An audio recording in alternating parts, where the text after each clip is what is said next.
ஜெயகுரு. முதலில் நாம் அனைவரும் கண்களை மூடி புருவ மத்தியில் கவனத்தை வைத்து இதயத்திலிருந்து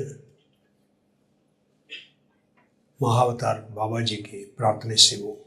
அவரது அருளாசிகளை ஏற்று இந்த சத்சங்கத்தை தொடங்குவோம்.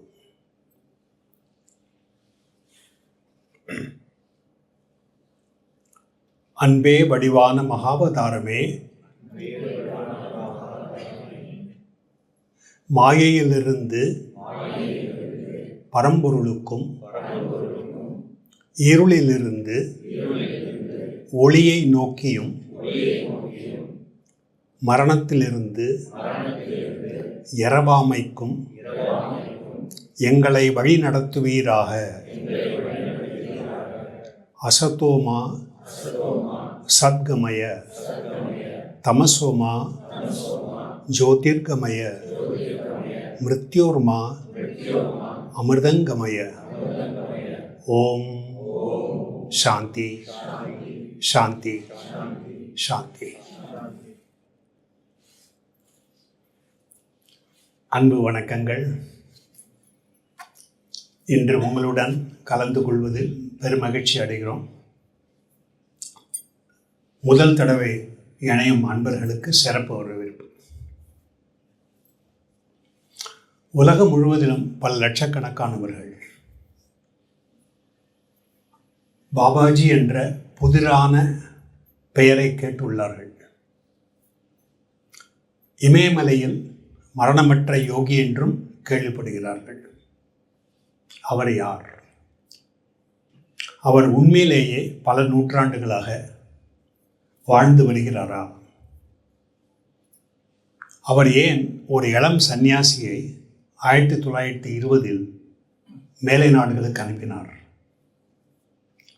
இன்னும் அவரது பெயர் அனைவரின் ஆன்மாக்களில் ஆழ்ந்த ஒன்றை தொடுகிறது ஏன்? இந்த கேள்விகளாம் இன்னைக்கு விடை பார்க்கறதுக்கு முயற்சி செய்வோம். அது எப்பொழுதும் விட, அதாவது முன்பு என்றையும் விட இன்று அதிக முக்கியத்துவமானது. ஏன்னா இப்போ இன்றைய நாளில் நம்ம பார்க்குறோம், வாழ்வில் ஒரே நிச்சயமின்மை, அழுத்தம், அதுக்கப்புறம் ஒரே மும்முரமான வாழ்க்கை, relentless, that pressure all the time, continuously we are running. So இந்த இடத்துல நம்ம அமைதியை தேடிக்கிட்டு இருக்கோம் இந்த உலகத்தில். அப்படிப்பட்ட இந்த உலகத்தில் நம்ம இருக்கோம். ஸோ நமக்கு இந்த உலகத்தில், இந்த காலத்தில் நமக்கு வழிகாட்டுவதற்காக, அப்புறம் நம்மளை போல தேடுறவங்களுக்கு, அமைதியை தேடுறவங்களுக்கு உதவி செய்வதற்காக பாபாஜி என்ன பண்ணார்? பண்டைய மற்றும் மறந்துவிட்ட விஞ்ஞானமாகிய கிரியா யோகத்தை திரும்ப உயிர்ப்பித்தார். இது எவ்வளோ பெரிய விஷயம் போகும்போது தெரியும், போக போக. இது ஆன்மாவின் சொந்த இறை அனுபவம். ஆன்மாங்கிறது பரமாத்மாவோட ஒரு பாகம். அதனால் பரமாத்மாவோட குணம் தான் ஆன்மாவோட குணம். அதாவது சொந்த அனுபவம், ஆனந்தத்தை உணர்றது, பரமானந்தத்தை உணர்றது. ஸோ ஆத்மாவின் சொந்த இறை அனுபவத்தை எழுப்பவும், அப்புறம் அசைக்க முடியாத அமைதியை நமக்குள் உணர்றது. இதுதான் அறிவியல் பூர்வமான வழியான கிரியா யோகா நமக்கு செய்யக்கூடியது. இதை நம்ம புரிஞ்சுக்கிட்டால் இன்றைக்கி நம்ம வந்ததுக்கு நம்ம முழு பயன் எடுக்கலாம். இன்று நாம் இந்த மகாவதாரம் உண்மையில் யார் என்றும், அவரது இருப்பும் வாக்குறுதியும் என்றென்றும் அழியாமலும் மெய்யாகவும் இருப்பதற்கு என்ன காரணம் என்பதையும் ஆராய்வோம். அதாவது அவர் கொடுத்த வாக்குறுதி, முன்னால் கொடுத்த வாக்குறுதி என்றைக்குமே அது உண்மை, அழியாமல் இருக்கக்கூடிய உண்மை. ஏன் அந்த மாதிரி? அதை பற்றி இன்றைக்கி பார்க்கலாம். ஒரு கதையிலேருந்து ஆரம்பிக்கலாம். ஒரு கதையோட. என்ன கதை? 1920 வருஷம் நம்ம எல்லாம் அப்படியே மென்டலாக ட்ரான்ஸ்ஃபர் ஆகிறோம். எங்கே ட்ரான்ஸ்ஃபர் ஆகும்? கல்கத்தாக்கு. நகரம் கல்கத்தா. அப்புறம் நாள் ஜூலை 25 1920 ஜூலை 25 நாம் எல்லாம் இப்போ கல்கத்தாக்கு போயிட்டோம். கல்கத்தாவில் 4 கர்பாட் ரோடு அப்படிங்கிற இடம். அந்த இடத்துல ஒரு இளம் சன்னியாசி வாழ்க்கையிலேயே அவருக்கு ரொம்ப கடினமான ஒரு பயணத்தை தொடங்கக்கூடிய நேரம். அது என்ன பயணம் அது? அதாவது மேலை நாடுகளுக்கு இந்தியாவில் மெய்ஞானத்தை எடுத்து செல்வதற்கான பயணம், மேலை நாடுகளுக்கான பயணம். அது எடுக்கிறதுக்கு முன்னால் அவர் இந்த இளம் துறவி உட்கார்ந்துருக்கார். கடல்களை தாண்டி அயல் நாடுகளுக்கு போகணும். அந்த இறைப்பணியை குறித்து அவர் நேரடியாக இறைவனிடமிருந்தே நிச்சயமாக்கி கொள்ள அவர் தியானத்தில் அமர்ந்துள்ளார். இப்போ பாருங்கள், அது விஷுவலைஸ் பண்ணுங்கள். அந்த மாதிரி, அதாவது நமது ஒரு இளம் துறவி தியானத்தில் உட்கார்ந்து நேரடியாக இறைவன்கிட்ட இருந்துவே நிச்சயப்படுத்திக்கிறதுக்காக, அதாவது இறைப்பணிக்காக அமெரிக்கா போகணுங்கிறத நிச்சயப்படுத்திக்கிறதுக்காக உட்கார்ந்துருக்கார். அப்போ என்ன நடக்குது? அந்த சமயத்தில் ஒரு ஒளிமயமான உருவம் அத்துறவியை அணுகியது. இது ஒரு கனவில் அல்ல, இல்லை மனக்காட்சியில் அல்ல, ஆனால் ஒரு ஒளிமயமான, அப்புறம் கண்கூடான, ஐயத்துக்கு இடமற்ற அந்த உருவம். அது யார்? அதுதான் பாபாஜி. பாபாஜி அங்கே அப்போ அவர்கிட்ட வந்தார். போர்கர் பார்வையில் வந்து அவர் என்ன சொன்னார் பரமஹம்ச யோகானந்தர்கிட்ட? இதை நீங்கள் யோகியின் சுயசரன் புத்தகத்தில் பல அத்தியாயங்களில் மகாவதார் பாபாஜியை பற்றி இருக்குது. இதில் கடைசி 37வது அத்தியாயத்தில், அதாவது நான் அமெரிக்கா செல்கிறேன், அதில் பார்த்தீங்கன்னா இதில் இதை பற்றி வச்சிருக்கு. அங்கேருந்து நான் படிக்கிறேன். இப்போ உங்களுக்கு முதல்ல, மேலை நாடுகளில் கிரியாயோக முறைகளை பரப்ப நான் உன்னைத்தான் தேர்ந்தெடுத்திருக்கிறேன். வெகு காலத்திற்கு முன் நான் உன் குரு யுக்தேஸ்வரை கும்பமேளாவில் சந்தித்தேன். அப்பொழுது நான் அவரிடம் பயிற்சி பெறுவதற்காக உன்னை அனுப்புவதாக கூறினேன். பாருங்கள், நேரடியாக பாபாஜி அவருக்கே மெசேஜ் கொடுத்து கன்ஃபார்ம் பண்ணுறாரு. அதுக்கப்புறம் இன்னொரு அஷூரன்ஸ் கொடுக்குறாரு. கடவுளை அறிவதற்கு வேண்டிய விஞ்ஞான உத்தியான கிரியா யோகம். முடிவாக அவர் ஆழ்ந்த தீவிரத்துடன் பேசினார். கடைசியாக எல்லா நாடுகளிலும் பரவும், மேலும் மனிதனின் தனிப்பட்ட எல்லை கடந்த இறைஞானத்தின் மூலமாக தேசங்களை இணக்கமாக உதவும். ஸோ இந்த வார்த்தைகளோட ஒரு நூற்றாண்டுக்கு முன்னால், 100 வருடத்துக்கு முன்னால் ஒரு இறை திட்டத்தை மகாவதார் பாபாஜி துவக்கினார். அந்த பணியை அவர் கொடுத்தது யாருக்கு? பரமஹம்ச யோகானந்தருக்கு. அவர் ஏற்கனவே அவரை செலக்ட் பண்ணி வச்சுருந்தார். அப்புறம் அவருக்கு அந்த பணியை கன்ஃபார்ம் பண்ணி எனக்கு கொடுத்தாரு. So this is the commission. This commission has change the history. நம்மளோட வரலாற்றே மாட்டிடுத்தது அந்த கமிஷன். அதனால தான் இன்றைக்கி நம்ம முதல் தரையாக வந்தாலும் சரி, இல்லை பல வருடங்களாக நம்ம சாதகர்களாக இருந்தாலும் சரி, நம்ம எல்லாரும் அந்த பெரிய இறைப்பணியில் ஒரு பாகத்தை நம்ம உணரலாம். இன்றைக்கி நம்மளும் அந்த பாகத்தை ஒன்று, அதாவது மறைந்துள்ள இறைவனின் சக்தியினால் நம்ம ஈர்க்கப்பட்டுள்ளோம் என்று. இப்போ அடுத்தது, உண்மையில் மகாவதார் பாபாஜி யார் அப்படின்னு பார்க்கலாமா? இமயத்தின் மகாயோகி மகாவதார் பாபாஜி யார்? அது திரும்ப மகாவதார் இதில் பரமஹம்ச யோகானந்தர் யோகியன் சுயசரித்தில் எழுதுகிறாரு. இது 33வது அத்தியாயம். பத்ரிநாராயணுக்கு அருகில் வடக்கு இமயமலையின் செங்குத்தான பாறைகள் லாஹிரி மகர்ஷியரின் குருவான பாபாஜி வாழும் பேற்றை இன்னும் பெற்றிருக்கின்றன.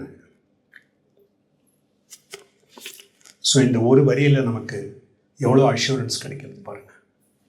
அதாவது பத்ரிநாராயணுக்கு பக்கத்தில் வடக்கு இமயமலையில் இப்பையும் உயிருடன் பாபாஜி உள்ளார், சிரஞ்சீவியாக உள்ளார். அவர் இப்பொழுதும் அங்கு உள்ளார். மௌனமான இமயமலை சிகரங்களில் ஒரு இடத்தில் பல நூற்றாண்டுகளாக மனித இனத்தின் ஆன்மீக இலக்கை அமைதியாக கண்காணித்த வண்ணம் அவர் இருக்கிறார். பல நூற்றாண்டுகளாகவும் இருந்திருக்காரு, இப்பயும் இருக்கார். இது எவ்வளோ பெரிய இது அஷூரன்ஸ் பாருங்கள். மரணமற்ற பாபாஜி யார்? ஒரு அவதாரம். அவதாரம்னா என்ன? இறைவனோடு ஒன்றாகிய பிறகு திரும்ப மனித பிறவி எடுத்து இந்த உலகத்துக்கு வருது, அது அவதாரம். ஸோ மகாவதார் பாபாஜி ஒரு அவதாரம். எதுக்காக உலகத்தை வந்திருக்காரு அப்படின்னா, அந்த உலகத்தில் கஷ்டப்படுறவங்களுக்கு, துன்பத்தில் இருக்கிறவங்களுக்கு அவங்களுக்கு வழிகாட்டுறதுக்காக, அதுக்காக தான் இந்த உலகத்துக்கே வந்திருக்கார் அவர். அதே சமயம் இன்னொரு விஷயம் ஞாபகம் வச்சுக்க வேண்டியது, பாபாஜியை பற்றி அவர் எந்த இடத்துல பிறந்தார் அது குறித்த தகவல் எதுவுமே கிடையாது. பரமஹம்ச யோகானந்தர் யோகேஸ்வரியத்தில் ரொம்ப தெளிவாக சொல்கிறாரு, அவரது பிறப்பு குறித்த தகவல்கள் ஏதும் இல்லை, நகரம் என்று அவருக்கு எதுவும் இல்லை, எந்த யுகத்தையும் அவர் சார்ந்தவர் இல்லை. அதோடு கூட பரமஹம்ச யோகானந்தர் சொல்கிறது, ஒரு வரலாற்று நிபுணர்களுக்கு பிரியமானவைகளான பாபாஜியின் குடும்பம் அல்லது பிறந்த இடம் இவைகளை அறுதியிட்டு கூறும் எந்த விவரங்களும் கண்டுபிடிக்கப்படவில்லை. அதாவது ஆனாலும் ஒரு நமக்குன்னு இதுவும் கொடுக்குறாரு. மேலும் முழுமையாக விடுதலை அடைந்த ஒரு மகானின் பரம்பரை பெயரை பற்றி நமக்கு தெரியாவிட்டால் தான் என்ன. அதே சமயத்தில் பரமஹம்சர் அவர் என்ன சொல்கிறாருன்னா, பொதுவாக அவர் பேச்சு இந்தியில் இருக்கிறது, ஆனால் அவர் எம்மொழியிலும் சுலபமாக உரையாடுகிறார். நம்ம தமிழில் பேசினா நம்மளோட தமிழில் பேசுவார், நம்ம இங்கிலீஷில் பேசினா இங்கிலீஷில் பேசுவார். பாபாஜி வணக்கத்திற்குரிய தந்தை என்ற எளிய பெயரை அவர் ஏற்றுள்ளார். இருப்பினும் சீடர்கள் அவரை மகாவதாரம், மகாயோகி அப்படின்லாம் சொல்கிறாங்க. அப்புறம் அவர் தோற்றத்தை பற்றி, ஏன்னா பாபாஜிக்கு ஒரு விசேஷமான ஒரு சக்தி இருக்குது. அது மூலமாக யார் அவரை பார்க்க விரும்புகிறாங்களோ அவங்களுக்கு தான் அவர் தரிசனம் கொடுப்பார், எல்லாருக்கும் தரிசனம் கொடுக்கறது இல்லை. அந்த மாதிரி பேர் பெற்ற சிலர் பாபாஜி பார்த்தவங்க, அவங்க எப்படி விவரிக்கிறாங்க பாபாஜியை பற்றி, அதுவும் யோகேஸ்வரத்தில் இருக்குது. அவங்க எப்படி சொல்கிறாங்க, 25 வயதுக்கு மேற்படாத ஒரு இளைஞர், 25 வயதுக்கு இருக்கக்கூடிய ஒரு இளைஞர், காலம் தீண்ட முடியாதவர், வயதை குறிக்கும் எந்த அடையாளமும் இல்லாதவர், அவரது அழியாத உடலுக்கு உணவின் தேவையே இல்லை, எனவே அவர் அரிதாகவே உண்ணுகிறார், சிவந்த நிறம், நடுத்தர உடல்வாகு, எழிலும் வலுவும் கொண்ட உடல், உணரக்கூடிய பிரகாசத்தை வீசுகிறது, சாந்தமும் கருணையும் கொண்ட கரிய கண்கள், ஒளிரும் தாமிர நிற நீண்ட கேசம். ஸோ நம்ம அப்படியே விஷுவலைஸ் பண்ணலாம். இந்த மாதிரி அவர் கொடுத்த எப்படி மகாவதார் பாபாஜியோட உருவம் எப்படி இருக்குன்னு சொல்லிட்டு. சில சமயங்களில் அவருக்கும் அவரது 19ஆம் நூற்றாண்டோட முக்கியமான சீடர் லஹரி மஹர்ஷி இருக்கும் நிறைய ஒற்றுமை நிறைய பேர் பார்த்துருக்காங்க. அப்புறம் ஆனால் அதே சமயத்தில் ஞாபகம் வச்சுக்க வேண்டியது, அவரோட இயல்பு மனித புரிதலுக்கு அப்பாற்பட்டது, பியாண்ட் ஹியூமன் காம்ப்ரிஹென்ஷன். இதை சுவாமி ஸ்ரீ யுக்தேஸ்வர்ஜி ஒரு தடவை பரமஹம்ச யோகானந்தர்கிட்ட சொல்லியிருக்காரு. என்ன சொல்கிறாரு, பாபாஜியின் ஆன்மீக நிலை மனிதனின் அறிவிற்கு அப்பாற்பட்டது, மனிதனின் குறுகிய பார்வை எல்லாவற்றிற்கும் அப்பாற்பட்ட நட்சத்திரமாகிய அவரை ஊடுருவி பார்க்க முடியாது. இந்த அவதாரம் அடைந்துள்ள நிலையை ஒருவன் ஊகிக்க கூட முடியாது, அது ஊகிப்பதே வீண்தான், அது கற்பனைக்கு அப்பாற்பட்டது. அதுக்கப்புறம் பாபாஜி பற்றி யோகேஸ்வரத்தில் என்ன இருக்குது, நமது சாஸ்திரங்கள், வேத சாஸ்திரங்கள், அதில் உபநிடதங்கள் ஒவ்வொருத்தரோட ஆன்மீக நிலையை பற்றி ரொம்ப தெளிவாக டிஃபைன் பண்ணியிருக்கு.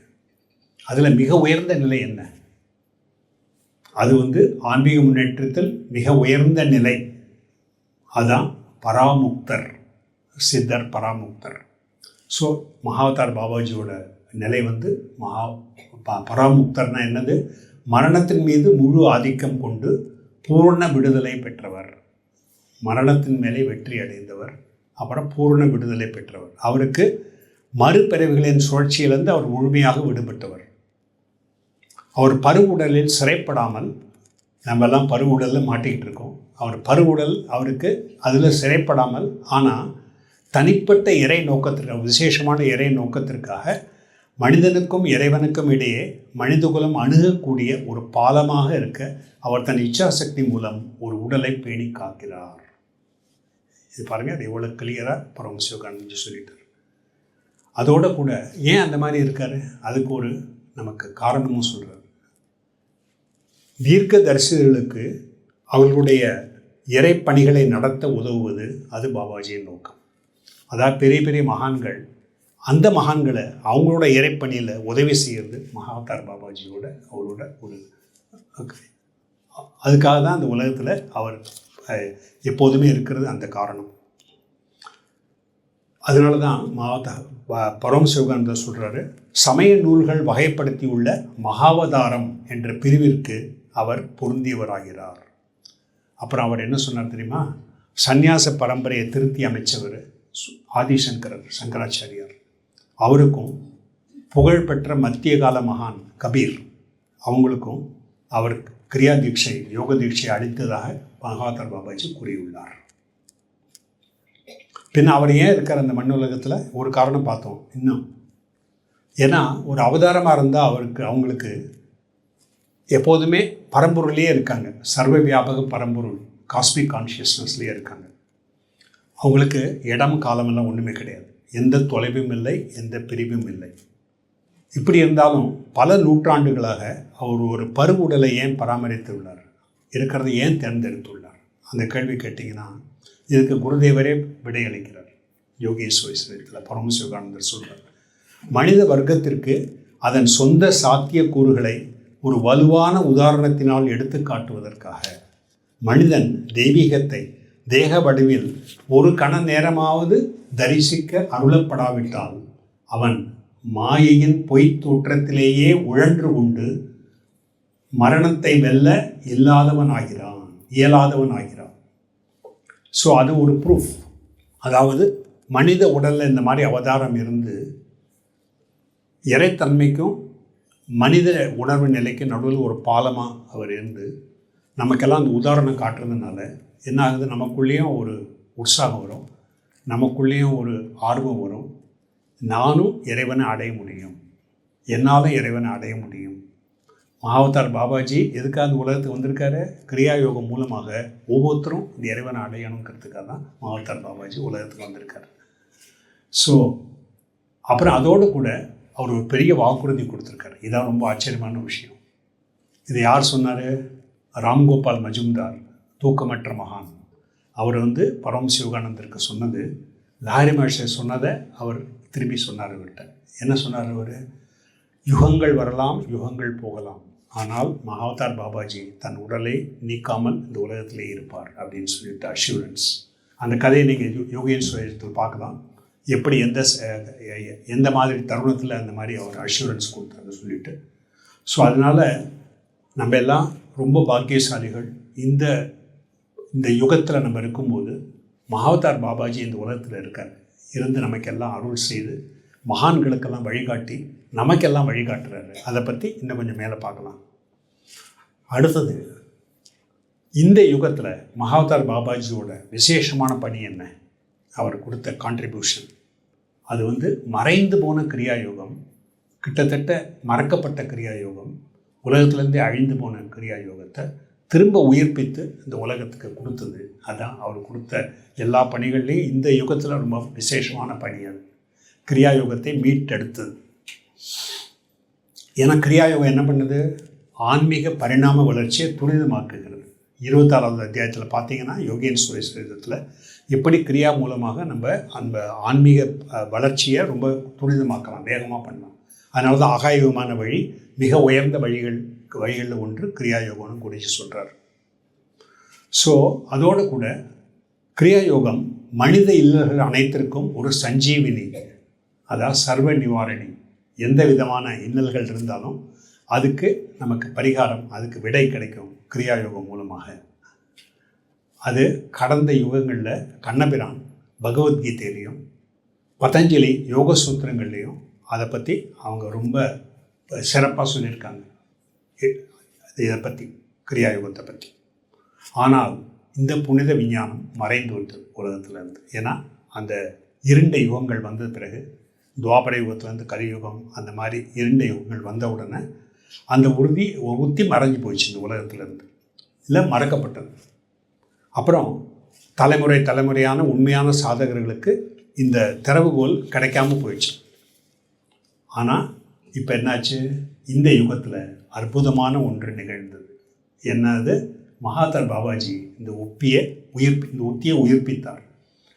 அந்த மறுமலர்ச்சியை தொடங்கி அதன் மூலம் கிரியாயோகம் அனைவரையும், அதாவது இல்லறத்தாரையும் துறவரத்தில் இருக்கிறவங்க எல்லாரையும் சென்று அடையுமாறு அவர் ஒரு மகத்தான இல்லற யோகியை தேர்ந்தெடுத்தார். முதல்ல அவர் டிரான்ஸ்மிட் பண்ணுறது அதான் லாஹிரி மஹாஷயர்.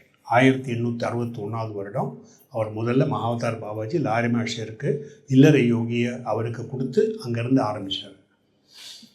ஸோ இதை பற்றி முதல்ல எப்படி லாஹிரி மஹாஷயர் மகாவதார் பாபாஜியை சந்தித்தார், இது ரொம்ப அருமையான கதை, இதயத்தை தொடக்கூடிய கதை.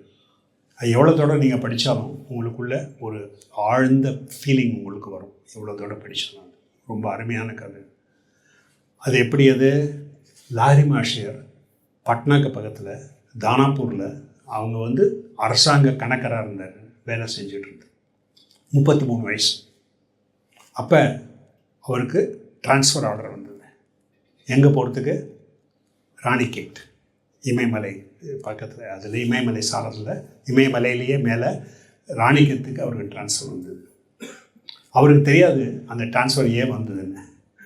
அது அவரோட குரு மகாவதார் பாபாஜி அவருக்கே தெரியாமல் பண்ணின வேலை. அவர் அந்த ட்ரான்ஸ்ஃபர் பண்ணது அவருக்கு, ஆனால் அது தெரியாது. ஸோ அவர் அங்கே போயிட்டு, ஸோ துரோணகிரி மலை அது மலை ஓரங்களில் அங்கே அப்படியே சுற்றி திரிஞ்சிட்டு இருக்கும்போது ஒரு நாள் ரொம்ப தூரத்துலேருந்து அவர் பேரை அழைக்கிறார், யாரோ ஒருத்தர் கூப்பிடுறார். ஸோ அந்த திசையை பார்த்து அவர் போகிறார், நடந்து மேலே ஏறி ரொம்ப வேகமாக ஏறி போன உடனே ஒரு பாறை விளிம்பில் அங்கே ஒரு இளைஞர் நின்றுக்கிட்டு அவர் கூப்பிடுறார், கையை நீட்டி, ஓ லாஹிரி மஹாஷயர், நான் தான் உன்னை கூப்பிட்டேன், இங்கே வா, இந்த குகையில் இழைப்பார் அப்படின்னு சொல்லி அவர் கூப்பிட்டார். அவருக்கு ஒன்றும் புரியல முதல்ல லாஹிரி மஹாஷயருக்கு. அப்புறம் மகாவதார் பாபாஜி போய் அவரை லேசாக நெற்றியில் தட்டினார். உடனே அவருக்குள்ளே இருக்கிற எல்லா நினைவுகள் பூரா வந்துடுது, முற்பிறவி நினைவுகள் பூரா திரும்ப ஞாபகம் வந்தது. இந்த குகையில் தான் முன்பிறவிகளில் மகாவதார் பாபாஜியோட திருவடிகளில் அவர் சாதனை பண்ணியிருக்காரு. அது பூரா அவருக்கு நினைவு வந்தது அந்த சமயத்தில். அப்போ மகாவதார் பாபாஜி அவர்கிட்ட என்ன சொன்னார்? அப்போ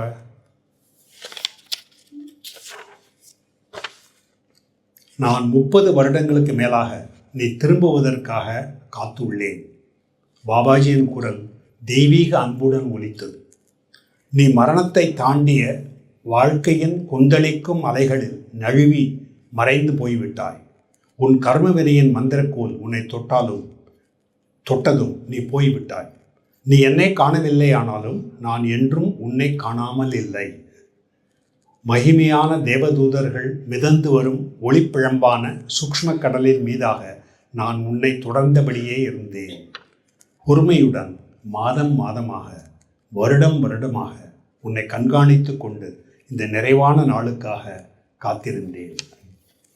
பாருங்கள் எப்படி மகாவதார் பாபாஜியோட அவரோட அந்த கருணை, அவரோட சீடருக்காக இவ்வளோ வருஷத்துக்கு வெயிட் பண்ணிவிட்டு கரெக்டாக அந்த நாளைக்கு அந்த மாதிரி அவர் சிச்சுவேஷனை க்ரியேட் பண்ணி ஆர்கெஸ்ட்ரா பண்ணி அவர் கூப்பிட்டார் திரும்ப. அதுக்கப்புறம் இன்னொரு என்ன பண்ணார்?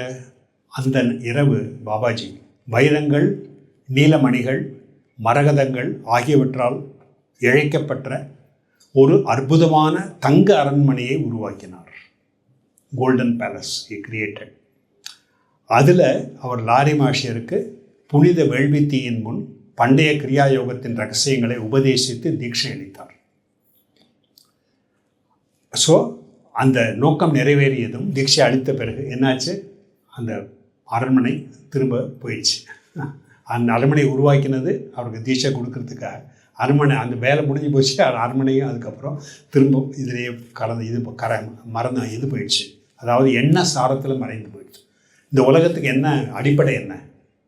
நம்ம வெளி உலகம், பரு உலகம், அதுக்கு பின்னால் இருக்கிறது சூக்ஷ்ம உலகம், அதாவது பிராணசக்தியினால் ஆனது. அதுக்கு பின்னால் இருக்கிறது எண்ண உலகம், எண்ணங்களால் ஆனது. ஸோ அந்த எண்ணெய் சாரத்தில் போய் திரும்ப அந்த இது மறைஞ்சு போச்சு. பாபாஜி எண்ணங்கள் மூலமாக தான் உருவாக்கினார் அந்த பேலஸை. அந்த எண்ணங்கள்லேயே திரும்ப அது கரைஞ்சி போச்சு, வேலை முடிஞ்ச விட. ஸோ இந்த வியக்கத்தக்க அற்புதத்தை நிகழ்த்தியதன் மூலம் பாபாஜி உலகிற்கு உணர்த்துவது என்ன?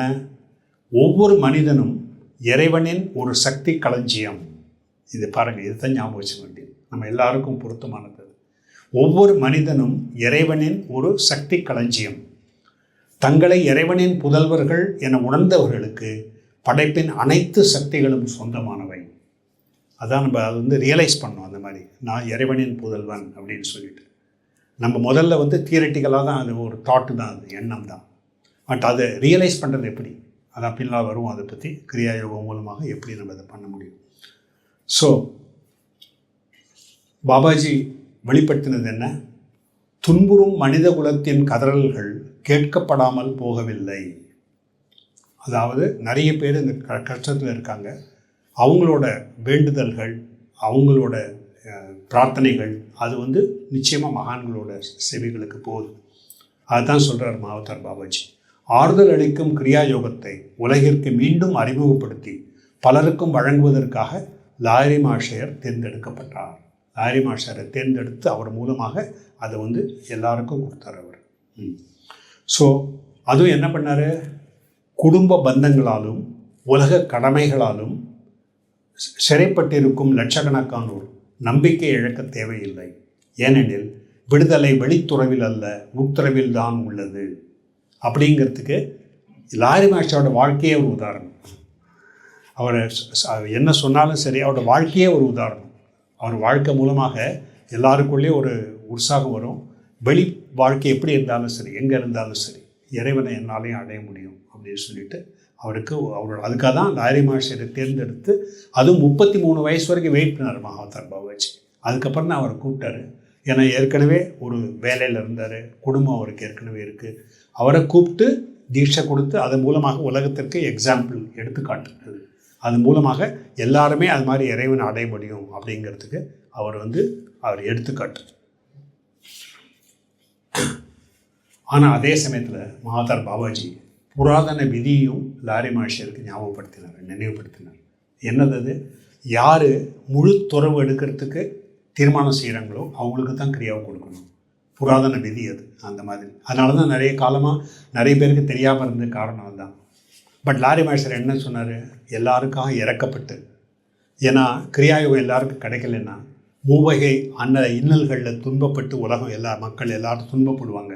அதுக்காக இறக்கப்பட்டு அவர் என்ன சொன்னார்? மாவதார் பாபாஜி கிட்ட வேண்டிக்கிட்டார், நீங்கள் இவ்வளவு இந்த கிரியா யோகத்தையே திரும்ப உயிர்ப்பித்தீங்க, ஆனால் அது எல்லாருக்கும் கிடைக்கலன்னா அவங்க அது பெனிஃபிட் எல்லாருக்கும் கிடைக்காது.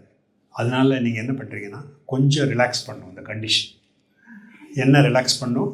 இப்போது முழு துறவு எடுக்கிறதுக்கு அவங்களால உட்துறவு எடுக்கிறது சம்மதம் எடுக்க முடியலன்னா, இருந்தாலும் ஸ்ரத்தையோடு அவங்க இப்போ என்னை வேண்டிக்கிட்டால் அவங்களுக்கு கொடுக்கறதுக்கு அனுமதி கொடுங்க அப்படின்னு சொல்லிட்டு மாவதார் பாபாஜி கிட்ட லாரி மாஸ்டர் கேட்டார். அவர் கேட்டவுடனே அவருக்கு என்ன சொன்னார் பாபாஜி?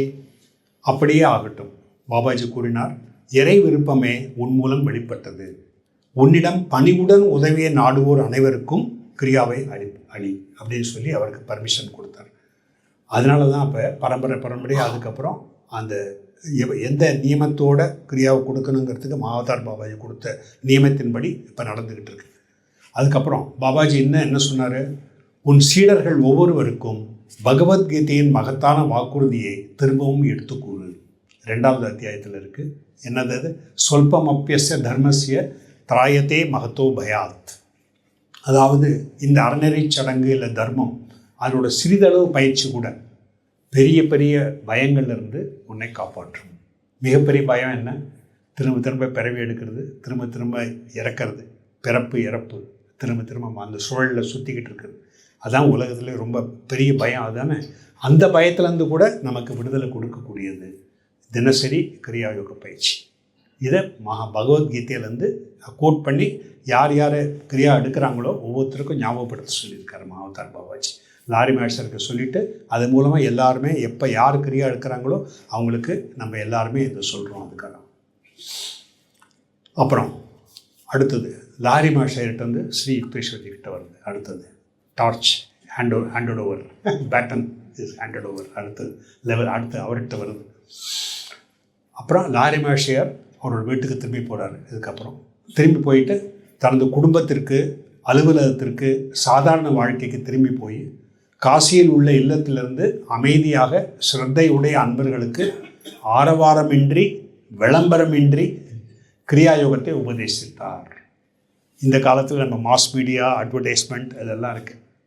அப்போ அவர் அது எதுவுமே இல்லாமல் எப்படி ஒரு பூ அதனோட நறுமணத்தினால எப்படி எல்லாரும் இருக்குதோ இயற்கையாகவே, அந்த மாதிரி லாரி மகர்ஷியர் அறவாரம் இல்லாமல், ஒரு விதமான விளம்பரம் இல்லாமல், அவர் எல்லாருக்கும் யார் அவர்கிட்ட கேட்குறாங்களோ அவங்களுக்கு உபதேசித்தார்.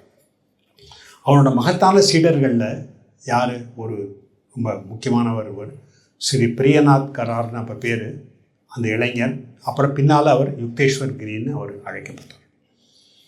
அந்த யுக்தேஸ்வர் கிரி யார்?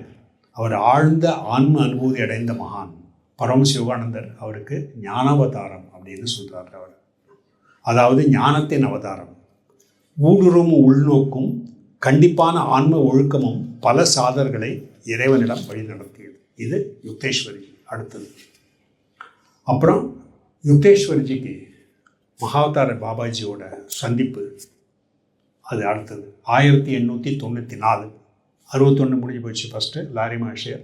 1894 மகாவதார் பாபாஜி யுக்தேஸ்வரியை சந்தித்தார். எங்கே சந்தித்தார்? கும்பமேளா, பிரயாகராஜ், அது அலகாபாத்தில் கும்பமேளாவில் சந்தித்தார்.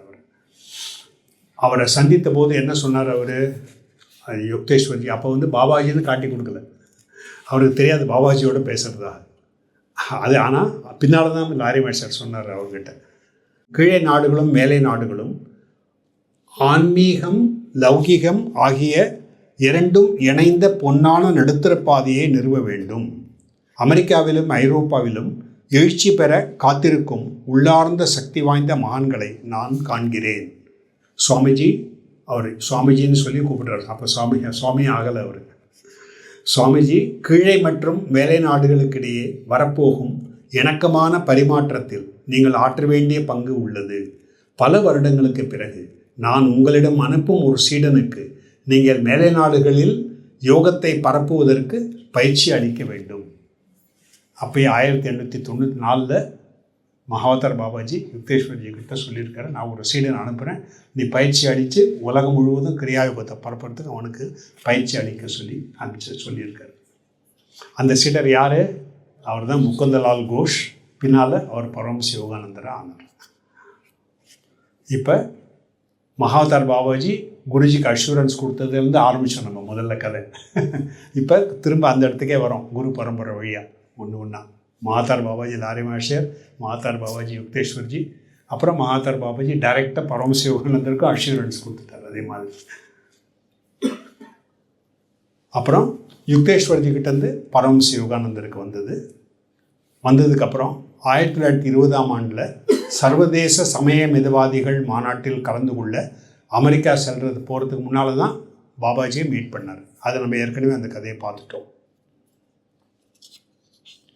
அதே சமயத்தில் குருஜிக்கிட்ட எப்படி ஃபீலிங் இருக்கும் அந்த சமயத்தில், அதை யோசிச்சு பாருங்கள்.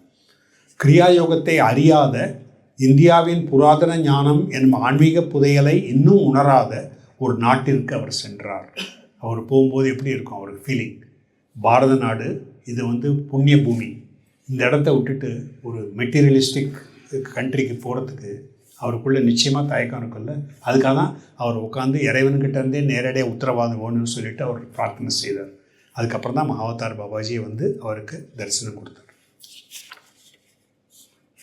அப்புறம் பரமஹம்ச யோகானந்தர் என்ன பண்ணார்? அந்த பணி ஆரம்பித்ததுக்கு எப்படி ஆரம்பித்தார்?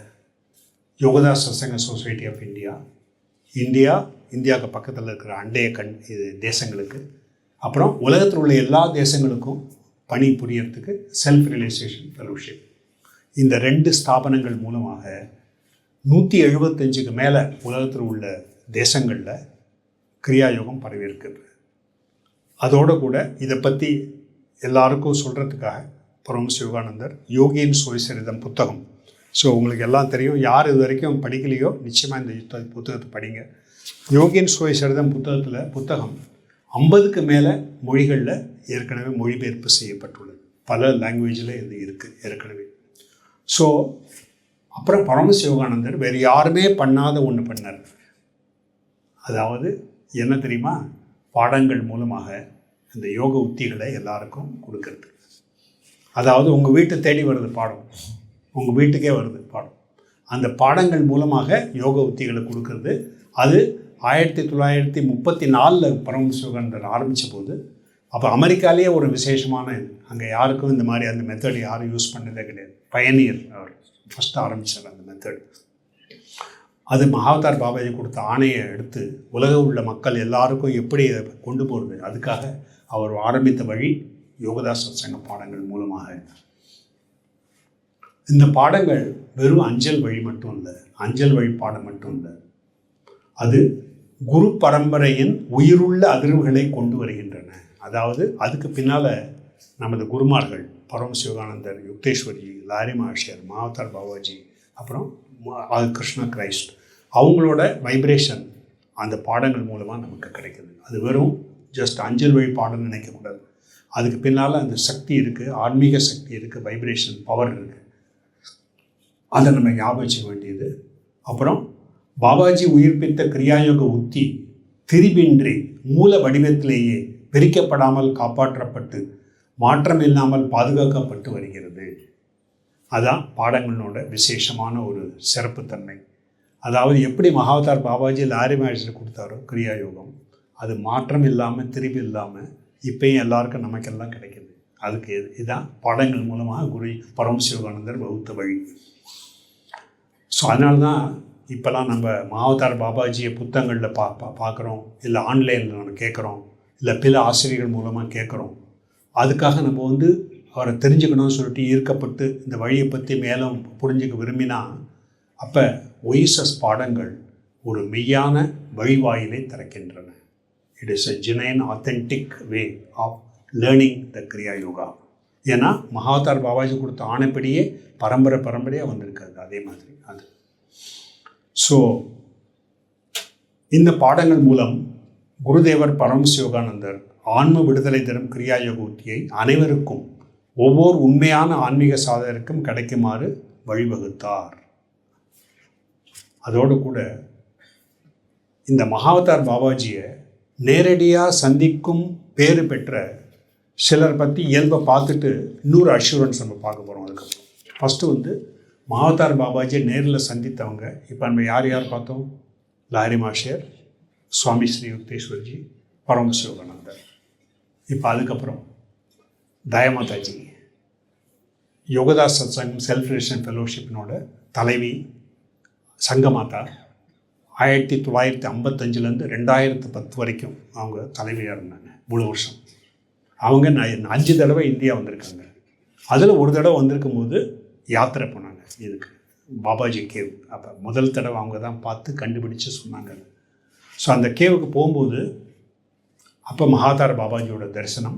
இதை பற்றி நல்லா உங்களுக்கு தெரியணும்னா அன்பு மட்டுமே, ஒன்லி லவ், அந்த புஸ்தகத்தில் பார்த்தீங்கன்னா ஒரு ஹோல் சாப்டர் அதில் இருக்குது. அது ரொம்ப ஃபேசினேட்டிங்காக இருக்கும். நான் மும்பையில் 1980 அந்த ஒன்லி லவ் ரிலீஸ் பண்ணும்போது நான் இருந்தேன் வாலண்டியராக. 1980 சுவாமி ஆனந்தமயிஜி வந்திருந்தார், அவர் தான் ரிலீஸ் பண்ணார். அப்போ அன்றைக்கி அந்த புஸ்தகத்தை எடுத்துக்கிட்டு அடுத்த நாள் நான் இதுக்கு ஆஃபீஸில் போகும்போது பஸ்ஸில் உட்காந்து படிக்க ஆரம்பித்தேன். இந்த சாப்டர் தான் ஆரம்பித்தேன்.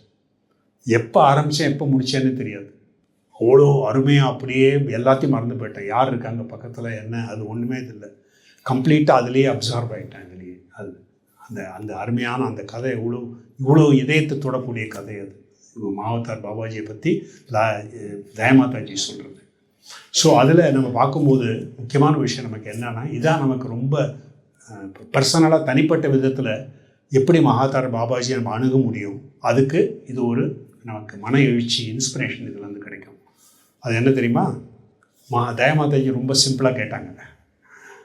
எங்களோட குருதேவர் ஞானத்தை பற்றி உனக்கு நல்லா இன்னும் கொஞ்சம் உணர்வு வேணும்னா யுக்தேஸ்வர்ஜி கிட்ட பிரார்த்தனை செய்யுது. ஏன்னா யுக்தேஸ்வர்ஜி ஞானாவதாரம். உனக்கு ஆனந்தத்தை உணரணும்னு விருப்பம் இருந்ததுன்னா லாரி மகர்ஷியோட பிரார்த்தனை பண்ணு. ஏன்னா அவர் ஆனந்தத்தினோட மூர்த்தி, யோகாவதாரம். பாபாஜி உங்களோட இயல்பு என்ன அப்படின்னு நேரடியாக கேட்டாங்க கேள்வி. உங்களோட இயல்பு என்னன்னு கேட்டாங்க. அவர் கேட்ட உடனேயே அவங்களுக்கு என்னாச்சு, பல கோடி அன்புகள் சேர்ந்து அவன் இதயம் இப்படியே துண்டு துண்டு ஆகிற மாதிரி, அந்த மாதிரி ஒரு அன்பு, தாங்க முடியாத அன்பை இதயத்தில் உணர்ந்தாங்க. ஆன்சரே அவசியம் இல்லை, அப்படியே நேரடியாகவே அவங்களுக்கு கிடச்சிச்சு. ஆனால் மகாதார் பாபாஜி அவர் வார்த்தைகள் மூலமாகவும் சொன்னார். என்ன சொன்னார்? எனது இயல்பு சுபாவம் அன்பு தான். ஏனென்றால் அன்பு தான் இந்த உலகத்தை மாற்ற வல்லது. Only love can change the world. My nature is love அப்படின்னு சொல்லிட்டு மகாதார் பாபாஜி அதை எக்ஸ்பிளைனும் பண்ணார். இது பாருங்கள் எவ்வளோ அப்படின்னா மகாதார் பாபாஜியோட இயல்பே என்ன? அன்பு தான். ஸோ அதனால் நமக்கு அவரை அணுகிறது எப்போதுமே நம்ம ரொம்ப எளிதாக்கிட்டாங்க தயாமாதாஜி. அது மூலமாக அந்த எல்லையற்ற அன்போட மகாதார் பாபாஜி ஒவ்வொரு சீடருக்கும் உதவி செய்து கண்காணிக்கிறார். அப்புறம் பாபாஜியின் அன்பு அவரது மாபெரும் சீடர் லாரி மாஷேர் அல்லது தயாமாதாஜி அல்லது மாண்பு மிக்கவர்களுக்கு மட்டும் பிரத்யேகமானதல்ல. It is not only for them. அவரது அன்பு இறை அன்பு ஒவ்வொரு ஆன்மாவுக்கும் ஒவ்வொரு யுகத்திலும் சமமாக போய்கிறது. அறியப்பட்டு ஏற்றுக்கொள்வதற்காக மட்டுமே காத்திருக்கிறது. அதான் நம்ம ரெக்கக்னைஸ் பண்ணி அதை அக்செப்ட் பண்ணோம் அந்த அன்பு, அவ்வளோதான். But it is available for all. Everybody is the same love is available for all. So அது இன்னும் மகாதார் பாபாஜி சொன்னது, நம்ம இமயத்திற்கு பயணம் செய்து அங்கே போய் தான் மகாதார் பாபாஜியோட அன்பை உணரணும்னு அவசியம் இல்லை. அவர் என்ன சொன்னார்? கிரியாயோக பயிற்சி செய்து ஆழ்ந்த பக்தி மூலமாக உள்ளுக்குள்ளே போனால் மகாதார் பாபாஜியோட அவரோட இருப்பை உணர முடியும், அவரோட அன்பை உணர முடியும் அப்படின்னு சொல்லிட்டு அவர் அஷ்யூரன்ஸ் கொடுத்துருக்காரு. இதுவும் ஒரு பெரிய விஷயம் தானே. ஸோ அதே சமயத்தில் மகாதார் பாபாஜிக்கு பல குணங்கள் இருக்குது. இப்போ நம்ம பார்த்தது முதல் அவரோட அடிப்படை இயல்பு அன்பு. அது தவிர அடுத்தது பணிவு. இதுதான் ரொம்ப அருமையான கதை, நம்ப முடியாத கதை. இது யோகேஷ் சுயசத்தில் இருக்குது. அதாவது லாகிரி மாஷர் கும்பமேளாவில் அப்படியே போயிட்டு இருக்கும்போது கூட்டத்தின் நடுவில் போயிட்டு இருந்தார். போகும்போது ஒரு துறவியை பார்த்தார்.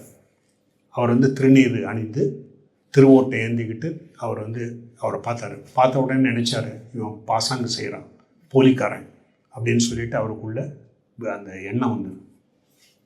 அப்புறம் கொஞ்சம் தூரம் நடந்து போனால் இன்னொரு துறவிக்கு முன்னால் மகாவதார் பாபாஜியே அவரோட கால்களை கழுவிக்கிட்டு இருக்காரு, அவரோட பாத்திரங்களை தேய்ச்சிக்கிட்டு இருக்காரு, அவருக்கு பணிவிடை செய்துக்கிட்டு இருக்காரு.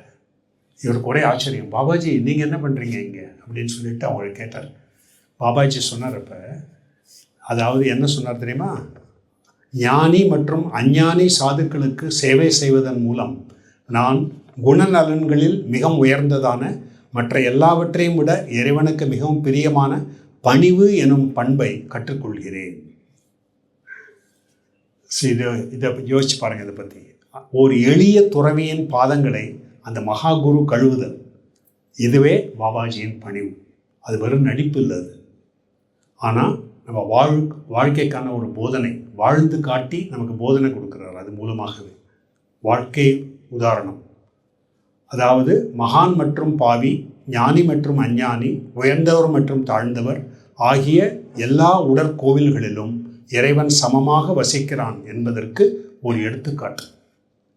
தகுதி அற்றவர் என்று தனது மாபெரும் சீடர் கூட குறை கண்ட ஒருவர் முன் சேவை செய்வதற்கு பாபாஜியை மண்டியிட்டார் என்றால், நாம் தோற்றங்களுக்கு அப்பால், சாதி மதம் கலாச்சாரத்திற்கு அப்பால் நாம் காண நேரிடும் ஒவ்வொரு ஆன்மாவிலும் இறைவனை கண்டு கொண்டு மதிப்பளித்து சேவை செய்ய எவ்வளவு அதிகமாக கற்றுக்கொள்ள வேண்டும். இதுதான் நமக்குள்ள படிப்பினை. இங்கிருந்து வரக்கூடிய படிப்பினை. எப்படி பாபாஜி அந்த எக்ஸாம்பிள் கொடுத்தாரோ அந்த மாதிரி எல்லாருக்குள்ளேயும் அந்த இறைவனை பார்க்குறதுக்கு முயற்சி செய்கிறது. எந்த இனத்தை சேர்ந்தாலும் சரி, எந்த மதத்தை சேர்ந்தாலும் சரி, எந்த இடத்த யாராக இருந்தாலும் சரி, எல்லாருக்குள்ளேயும் அந்த இறைவனை பார்க்கணும். ஆனால் மாயனோட சக்தியினால் அது வெளிப்படுறது வெவ்வேறு விதமாக இருக்கும், ஒரே மாதிரி இருக்காது. பட் உள்ளுக்கு இருக்கிற அந்த இறைவனோட இயல்பு உள்ளே இருக்குது. அடுத்தது பணிவு. இது ஒரு குணம் பாபாஜியோட. இன்னொரு முக்கியமான குணம், நமக்கெல்லாம் ரொம்ப அவசியமான தெரிஞ்சிக்க வேண்டியது குணம் என்னன்னா, பாதுகாக்கும் அன்பு. பாபாஜி எப்படி நம்மளை பாதுகாக்கிறார், அதுக்கு ஒரு உதாரணம் இது யோகேஸ்வரத்தில் இருக்குது. என்ன உதாரணம் அது? ஒரு தடவை பாபாஜியும் அவரோட லாரி மாஷர் மற்ற சீடர்கள் எல்லாம் ஒரு வேள்வித்தியை சுற்றி உட்காந்துருந்தாங்க. அவங்க உட்காந்துருக்கும் போது பாபாஜி திடீர்னு ஒரு கொல்லிக்கட்டை எடுத்து, எரியிற கொல்லிக்கட்டை அதை எடுத்து ஒரு சீடனோட தோலை அப்படி லேசாக தொட்டார். ஸோ லாரி மாஸ்டர் என்ன கொடூரம் அப்படின்னு சொல்லி உடனே அவர் எக்ஸ்பிளைன் பண்ணார். அதை பார்த்துட்டு ஹவு க்ரூயல் அப்படின்னு. ஆனால் பாபாஜி சொன்னார், உன்னோட கண் முன்னாலேயே அவனோட கர்ம வினைப்படி அவன் எரிந்து சாம்பலாகிறத நீ பார்க்கணுமா உனக்கு அப்படின்னு கேட்டார். அதாவது என்ன பண்ணார், அந்த சின்ன துன்பத்தை கொடுத்து அது மூலமாக அவருக்கு வரப்போரிய பெரிய அபாயத்தை அப்படியே அதை அவர் தவிர்த்துட்டார். அதை பூரா கர்ம வினை சாட்டிஸ்ஃபை ஆகிடுச்சு. கர்ம வினையை சாட்டிஸ்ஃபை பண்ணிவிட்டு அவர் அந்த மாதிரி பாதுகாத்தார். இதே மாதிரி மகாவதார் பாபாஜி ஒவ்வொருத்தரையும் பாதுகாக்கிறதுக்கு சில சமயம் அந்த மாதிரி ஏதாவது சின்ன துன்பம் மூலமாக பாதுகாக்கலாம். தலைக்கு தலைப்பாகையோட போச்சுன்னு சொல்கிற மாதிரி அந்த மாதிரி பாதுகாக்கலாம். இல்லை சில சமயம் நமக்கு வார்னிங் கொடுத்து நம்ம அதை பண்ண விடாமல் நமக்கு செய்து அந்த மாதிரியும் பாதுகாக்கலாம். பல விதங்களில் பாதுகாப்பார். நம்ம எதிர்பார்த்த விதமாக இருக்காது. அங்கே தான் அவர் எதிர்பாராத விதமாக நமக்கு எது ரொம்ப அவசியமோ அந்த மாதிரி அவர் பாதுகாப்பார்.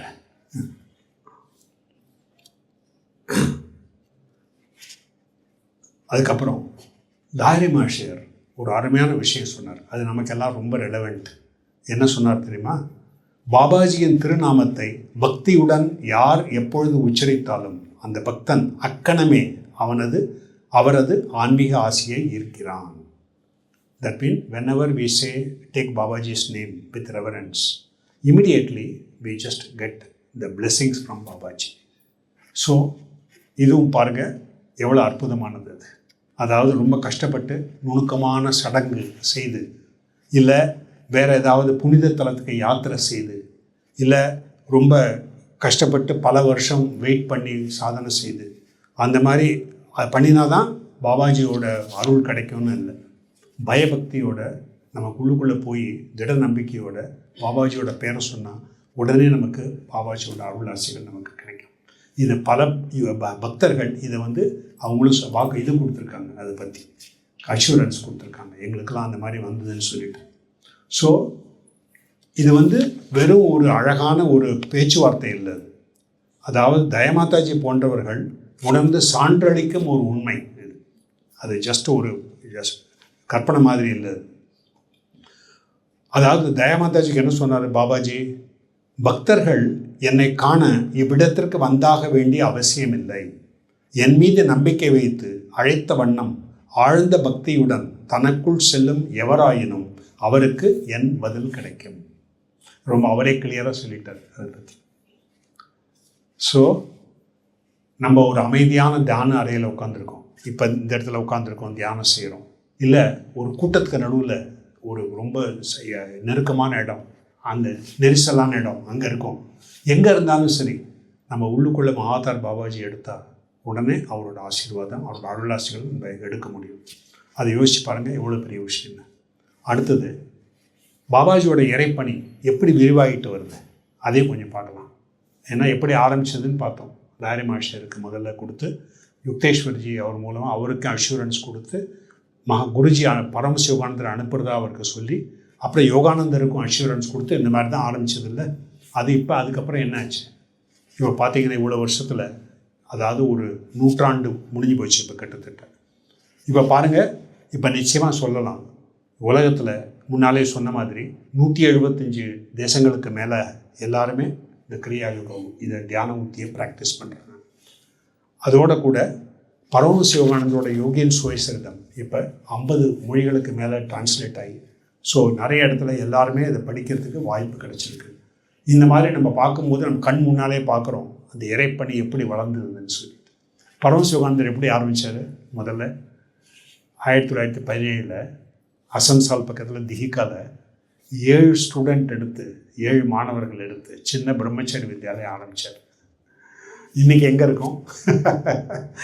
ஸோ நமக்கே தெரியல, கண்கூட தெரியுது இறைப்பணி எப்படி வளர்ந்து இந்த இடத்துக்கு வந்திருக்குன்னு நம்ம பார்க்கும்போது. அதனால் நீங்கள் ஒரு புத்தகத்தில் அவரோட பாபாஜியோட பேரை படித்தாலும் சரி, ஆன்லைனை தெரிஞ்சுக்கிட்டாலும் சரி, இல்லை யார் மூலமாக நீங்கள் அவரோட பேரை கேட்டாலும் சரி, இப்போ நிறைய பேர் பாபாஜி பற்றி பேசுகிறாங்க. ஆனால் அதே சமயத்தில் உங்களுக்கு ஒரு ஆத்தென்டிக் சோர்ஸ் அப்படின்னு வேணும்னா எது மூலமாக உங்களுக்கு அவர் கொடுத்த அப்படியே அதே வழியை திரும்பி இல்லாமல் மாறாமல் வரத்துக்கு அது யோகதாஸ் சத்சங்கம், செல்ஃப் ரிலேஷன் ஃபெலோஷிப். ஏன்னா மகாவதார் பாபாஜி ஆணைப்படி இதை ஸ்தாபிக்கப்பட்டது இந்த குரு பரம்பரை மூலமாக. இதை நம்ம ஞாபகம் வச்சுக்கிட்டிங்கன்னா ரொம்ப நல்லது. அதோடு கூட இந்த ஆத்தென்டிக் சோர்ஸ் ஜஸ்ட்டு ஒரு ஆர்கனைசேஷனோட அவங்களோட தொடர்பு இருக்குதுன்னு சொல்லிட்டு அது மட்டும் காரணம் இல்லை. இன்னொரு காரணம் இருக்குது, மெயினான காரணம். அது என்ன தெரியுமா? பரமசிவானந்தர் சொல்கிறாரு, யோகதாஸ் சத்சங்கம் செல்ஃப் ரிலேஷன் ஃபெலோஷிப் பாடங்கள் மூலமாக, பை த வே இந்த பாடங்கள் இந்த மாதிரி உங்களுக்கு எல்லாருக்குமே, உலகத்தில் உள்ள மக்கள் எல்லாருக்குமே கிடைக்கும். உங்களுக்கு யாருக்காவது இதில் ஒரு ஆர்வம் இருந்ததுன்னா நம்ம வெப்சைட் மூலமாகவும் பின்னால் அதை பற்றியும் சொல்லுவோம் உங்களுக்கு. அது மூலமாக நீங்கள் என்ரோல் பண்ணிக்கலாம் இந்த பாடத்தை. ஸோ இந்த பாடங்கள் மூலமாக நம்ம அந்த போதனைகளை ஏற்று நம்ம ப்ராக்டிஸ் பண்ணும்போது என்ன ஆகுது? பரமசிவானந்தர் உத்தரவாதம் கொடுக்குறார். அந்த பாடங்களுக்கு பின்னால் குருமார்களோட அவங்களோட வழிகாட்டுதல் இருக்குது, அவங்களோட அருளாசிகள் இருக்குது, அவங்களோட பாதுகாப்பு இருக்குது அதுக்கு பின்னால். இது நிறைய டிவோட்டிஸ் எக்ஸ்பீரியன்ஸ் பண்ணியும் அதை சொல்கிறாங்க. அந்த மாதிரி தான். அதனால் இது வெறும் ஒரு அஞ்சல் வழி பாடம், முன்னாலே சொன்ன ஒரு தடவை அஞ்சல் வழி பாடம் மட்டும் இருந்தது.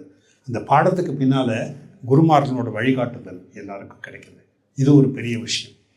அந்த காரணத்தினால தான் ஆத்தென்டிக் சோர்ஸோடு நம்ம அந்த கிரியா யோகத்தை எடுத்துட்டா என்னாகும்? நமக்குள்ள ஒரு அஷ்யூரன்ஸ், எவ்வளோ காலமானாலும் சரி மாறாமல் திரும்பி இல்லாமல் அந்த டெக்னிக் நமக்கு ப்ராக்டிஸ் பண்ணுறதுக்கு வழி இருக்குது. அதோடு கூட மகான்களோட வழிகாட்டுதல் நமக்கு கிடச்சிக்கிட்டே இருக்கும்.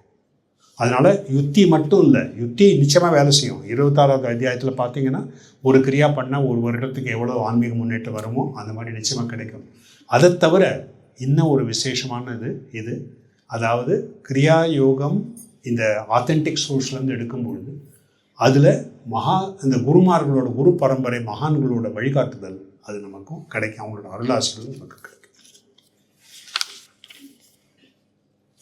ஸோ இப்போ கடைசியாக இந்த ஒய்எஸ்எஸ் பாடங்களை பயில்றத நீங்கள் உங்களுக்கு விருப்பம் இருந்ததுன்னா உங்களுக்கு விசேஷமான அழைப்பு நம்ம கொடுக்குறோம். ஏன்னா அது மூலமாக நம்ம இந்த திருமூலர் சொன்ன மாதிரி யான் பெற்ற இன்பம் பெருகை இவையகம். ஸோ எங்களுக்கெல்லாம் கிடைச்ச அந்த அருமையான ஒரு வாய்ப்பு, புதுசாக வந்தவங்க உங்களுக்கும் அந்த வாய்ப்பு இருக்குது இப்போ. ஆனால் நீங்கள் அதை பாடங்களை எடுத்து பயிற்சி செய்து அதை உணரணும். வெறும் மகாவதார் பாபாஜி இருக்காருன்னு சொல்லிட்டு வெறும் கற்பனை இது மட்டும் நினச்சிக்கிட்டா இருந்தால் மட்டும் போதாது. நீங்கள் பயிற்சி செய்து அவரோட அன்பை ஈர்க்கிறது, அவரோட இருப்பை உணர்றதுக்கு என்ன பண்ணோம்? தியான உத்திகளை பயிற்சி செய்து அது மூலமாக மனத்தையும் உடலையும் கட்டுப்படுத்தி நீங்கள் அதுக்கப்புறம் அவங்களோட ஆசிகளை முழுசும் நீங்கள் ஈர்க்க முடியும். ஸோ ஒய்எஸ்எஸ் பாடங்களில் அளிக்கப்பட்டுள்ள உத்திகளை சிரத்தையுடன் பயிற்சி செய்வதன் மூலம் உத்திகளிலிருந்து கிடைக்கக்கூடிய பலன்களை விட மிக மகத்தான ஒன்று கிடைக்கிறது. அது மகாவதார் பாபாஜி, பரமசிவானந்தர் மற்றும் ஒய்எஸ்எஸ் எஸ்ஆர்எஃப் குரு பரம்பரையின் அழிவில்லாத அருளாசிகள் உங்களுடன் இணைந்து வழியின் ஒவ்வொரு அடியிலும் உங்களை வழிநடத்துகின்றன. அதாவது வாழ்க்கையினோட ஒவ்வொரு ஸ்டெப்லேயும் அவங்க நமக்கு வழி நடத்துகிறாங்க கூட இருந்து. அதுக்காக தான் மகாவதார் பாபாஜி பரமசிவானந்தரை தேர்ந்தெடுத்து இந்த கிரியாயோகத்தை உலகத்தில் உள்ள எல்லாருக்கும் கிடைக்கிறதுக்காக அவர் வழிகாட்டினது. அந்த வழிகாட்டுதல் படி நம்ம இப்போ இங்கே வந்திருக்கோம். இந்த இடத்துல இப்போ இன்றைக்கி வந்தது அதே தான். அதனால நம்ம எப்படி நம்ம இங்கே வந்தோம்னா ஏதாவது ஒரு க்யூரியாசிட்டியாக இருக்கலாம், ஆர்வம், ஜஸ்ட்டு கேள்விப்பட்டோம் போய் பார்க்கலாம் அப்படின்னு. இல்லைன்னா நமக்குள்ள ஒரு தேடுதல், நமக்குள்ள ஒரு ஏக்கம். அதாவது எனக்கு என்னை பற்றி தெரியணும், இறைவனை பற்றி தெரியணும், மெய்ப்பொருள் என்னங்கிறது தெரியணும், அந்த மாதிரி ஒரு ஏக்கம் நமக்குள்ளே இருந்ததுன்னு வச்சுக்கோங்க. அந்த ஏக்கம் மகாவதார் பாபாஜியோட அழைப்பு. யோசிச்சு பாருங்கள், நமக்குள்ள அந்த earning when it comes, it doesn't come very easily. அந்த ஏர்னிங் யார்? அந்த இன்றைக்கி விசேஷமாக மகாவதார் பாபாஜி பற்றி சொல்கிறோம். எல்லா குருமார்களும் ஒன்று தான். ஸோ அவங்க நம்மளை ஈர்க்கிறாங்க. எது மூலமாக? அந்த ஏக்கம் மூலமாக. அந்த ஏக்கம் நமக்குள்ளே வந்ததுன்னா அதுதான் ஃபஸ்ட்டு ஸ்டெப். அதுக்கப்புறம் அதை தீவிரமாக்குறது, அதுக்கப்புறம் ப்ராக்டிஸ் பண்ணி அந்த இதை மாற்றி ரியலைசேஷனாக மாற்றணும். அதுக்கப்புறம் first will be just earning, அந்த மாதிரி ஏக்கம். ஸோ அதனால் இன்றைக்கி நீங்கள் வந்தது ஒரு பெரிய பாக்கியம், அருட்பேறு. மகாவதார் பாபாஜியை உங்களை அழைத்து உங்களுக்கு இந்த மாதிரி இன்றைக்கி பிளெஸிங்ஸ் கொடுக்குறாரு. ஸோ அதை ஞாபகம் வச்சுங்க. ஸோ அதை ஞாபகம் வச்சுக்கிட்டிங்கன்னா இன்றைக்கி இந்த மகாவதார் பாபாஜி மேலே நம்ம பண்ண இந்த சத்சங்கம் நம்ம எல்லாருக்கும் ரொம்ப பயனுள்ளதாக இருக்குது அப்படின்னு அர்த்தம். ஓகே, ஸோ எல்லாருக்கும் நன்றி. நீங்கள் எல்லோரும் ரொம்ப பொறுமையோடு இவ்வளோ நேரம் கேட்டுக்கிட்டு இருந்தீங்க. அப்புறம் உங்களுக்கெல்லாம் ஒரே ஒரு அட்வைஸு, நீங்கள் இதை பற்றி எக்ஸாமின் பண்ணிவிட்டு நல்லா புரிஞ்சுக்கிட்டு அதுக்கப்புறம் இதை ப்ராக்டிஸ் பண்ணுங்கள். மூட நம்பிக்கை கிடையாது.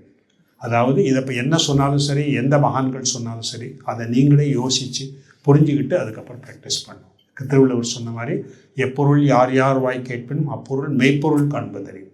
அது எப்படி நீங்கள் கண்டுபிடிக்கலாம்? ப்ராக்டிஸ் பண்ணால் உங்களுக்கு பலன் தெரியும். அதனால தான் யோகதாஸ் சத்சங்கனோட முக்கியமான குறிக்கோள் ஒவ்வொருத்தருக்கும் நேரடி இறை அனுபவம் கொடுக்குறது. அது எவ்வளோ பெரிய விஷயம் பாருங்கள். பெரிய மகான்களுக்கு மட்டும் இல்லை, நம்ம ஒவ்வொருத்தருக்கும், எனக்கும் உங்களுக்கும் நம்ம எல்லாருக்கும் இறை அனுபவம் கிடைக்கிறக்கூடிய வழி அது யோகதாஸ் சத்சங்கத்தில் இருக்குது. அது நம்ம பொறுத்தது. நம்ம எவ்வளோ சிரத்தையோடு பயிற்சி செய்கிறோம், இறைவனுக்கும் குருமார்களுக்கும் எவ்வளோ அன்போடு இருக்கும், எப்படி நம்ம சேவை செய்கிறோம், இந்த மாதிரிலாம் எது எல்லாத்தையும் பொறுத்து நமது ஆன்மீக முன்னேற்றம் அதுக்கு தகுந்த மாதிரி இருக்கும். ஓகே, இன்னும் ஒரு தடவை கண்களை மூடி மகாவதார் பாபாஜிக்கு நம்ம இதயத்துலேருந்து நன்றி கொடுப்போம்.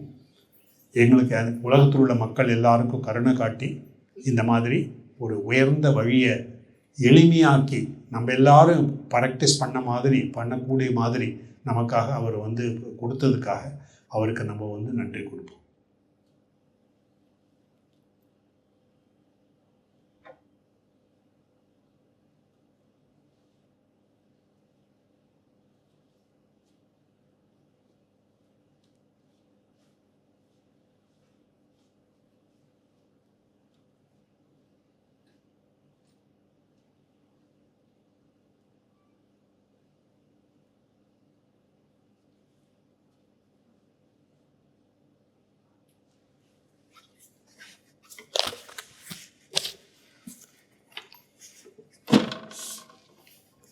பாபாஜியோட திருநாமத்தை கொஞ்சம் நேரம் சொல்லிவிட்டு அப்படி முடிக்கலாம்.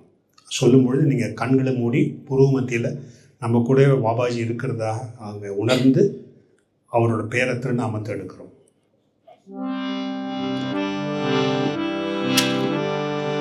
ஓம் பாபாஜி, ஓம் பாபாஜி, ஓம் பாபாஜி, ஓம் பாபா, ஓம் பாபாஜி, ஓம் பாபாஜி, ஓம் பாபாஜி, ஓம் பாபா, ஓம் பாபாஜி, ஓம் பாபாஜி, ஓம் பாபாஜி, ஓம் பாபா, ஓம் பாபாஜி, ஓம் பாபாஜி, ஓம் பாபாஜி, ஓம் பாபா, ஓம் பாபாஜி, ஓம் பாபாஜி, ஓம் பாபாஜி, ஓம் பாபா, ஓம் பாபாஜி, ஓம் பாபாஜி, ஓம் பாபாஜி, ஓம் பாபா, ஓம் பாபாஜி, ஓம் பாபாஜி, ஓம் பாபாஜி, ஓம் பாபா, ஓம் பாபாஜி, ஓம் பாபாஜி, ஓம் பாபாஜி, ஓம் பாபா, ஓம் பாபாஜி, ஓம் பாபாஜி, ஓம் பாபாஜி, ஓம் பாபா, ஓம் பாபாஜி, ஓம் பாபாஜி, ஓம் பாபாஜி, ஓம் பாபா, ஓம் பாபாஜி, ஓம் பாபாஜி, ஓம் பாபாஜி, ஓம் பாபாஜி, ஓம் பாபாஜி, ஓம் சாந்தி சாந்தி சாந்தி.